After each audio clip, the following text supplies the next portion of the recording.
अस्सलाम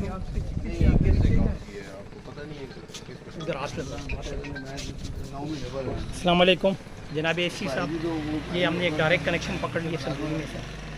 तो सर ये लोकेशन है, ये 4 कोर केबल आ रही है उधर से और इधर से सर ये वायरिंग में लगी हुई है 2 मीटर पे। ये बड़ साहब है, ठीक है सर। ये आप इस गलती को मानती हैं, हम आपको बिल ये सामने डायरेक्ट कनेक्शन है, बिजली चोरी है, बिजली चोरी है सर। हो सकता है, देखिए आपको अगर बिल बना के बिल्कुल गलती हो, ये गलती है सामने।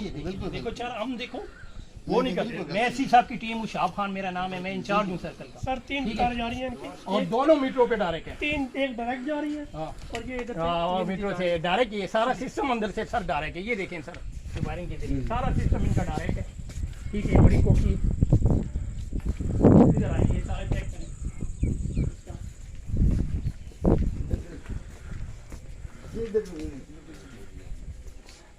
आ जाए बनाइए, आ जाओ आ जाओ आ जाओ आ जाओ आ जाओ आ जाओ।